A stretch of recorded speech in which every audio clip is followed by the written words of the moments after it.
தமிழகத்தை கடந்து நடக்கிற பல விஷயங்கள் உங்களுக்காக நியூஸ் கிளிப்ஸ்ல ஒவ்வொரு நாளும் கொண்டு வந்துட்டு இருக்கோம். அந்த மாதிரி இப்போ ஒரு 3 வீடியோக்கள் எங்க கையில இருக்குங்க. முதல் வீடியோன்னு சொல்லி பாத்தீங்கன்னா, கான்பூர்ல ஒரு ஸ்கூல் பஸ் கவுந்ததுல 20 குழந்தைகள் பக்கம் வந்து காயம் பெற்றிருக்காங்கன்னு சொல்லணும். கான்பூரோட ரசூலாபாத் அப்படின்ற ஏரியால தான் இந்த பஸ் வந்து போயிட்டு இருக்கும்போது டிரைவர் கண்ட்ரோல் இழக்க அந்த ஒரு பஸ் கவுந்திருக்கு. அதுல 20 குழந்தைகள் காயம்பட்டு பக்கத்தில் இருக்கிற ஹாஸ்பிட்டலுக்கு உடனடியாக ட்ரீட்மெண்ட்காக கொண்டு போயிருக்காங்க. ஆனா நல்ல வேலை, உயிர் சேதம் எந்த இடத்துலயுமே நிகழலைங்க.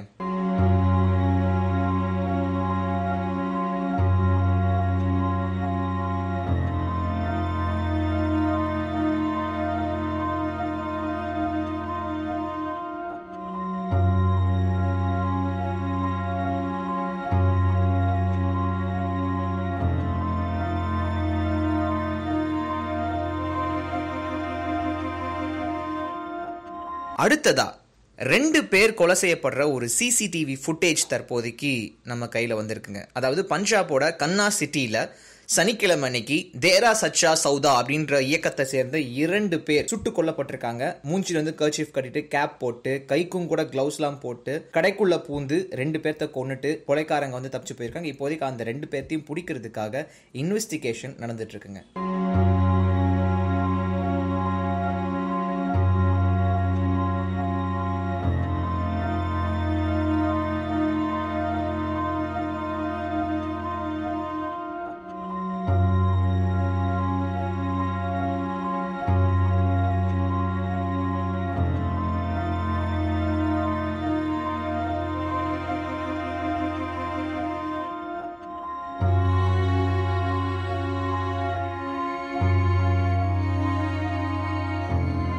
அடுத்ததா வந்து மகா சிவராத்திரி அன்னைக்கு சூரத்ல எடுக்கப்பட்ட ஒரு வீடியோ பயங்கர வைரலா போயிட்டு இருக்கு. ஏற்கனவே வந்து டிமானிட்டைசேஷன் அப்போ ஒரு ஸ்டேஜ் ஷோல வந்து ஒரு சிங்கர் மேல நிறைய பணம் எல்லாம் தூவுனதை வந்து நீங்க பார்த்திருக்க வாய்ப்பு இருக்கு. அதே மாதிரி இப்போதைக்கு மகா சிவராத்திரி அப்போ மக்கள் எல்லாம் விழிச்சிட்டு இருப்பாங்க இல்லையா?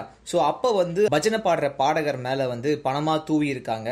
குஜராத்தி ஃபோக் சிங்கர் மேலதான் வந்து இந்த ஒரு இசை நிகழ்ச்சியில வந்து அந்த பணம் தூவலாம் நடந்திருக்கு. அந்த ஒரு வீடியோ பயங்கர வைரலா போயிட்டு இருக்கு. அந்த வீடியோவும் உங்களுக்காக சார்.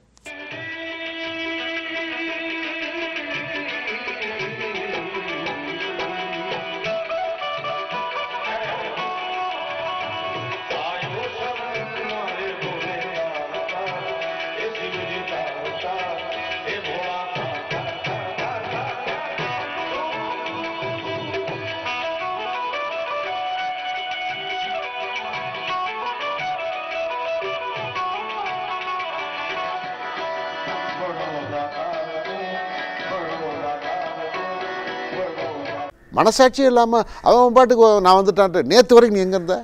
தீபாவை கேட்குறேன், தீபக்கு கேட்குறேன், என்ன நீங்கள் என்ன செஞ்சீங்க? இன்றைக்கி வந்த உடனே நாங்கள் இந்த இவரை ஏற்றுக்கொள்ளணும், அவரை ஏற்றுக்கொள்ளணும். இவரை யார் ஏற்றுக்கொள்வது, இவரை யார் ஏற்றுக்கொள்ளக்கூடாது என்பது மக்கள் முடிவு செய்ய வேண்டியது.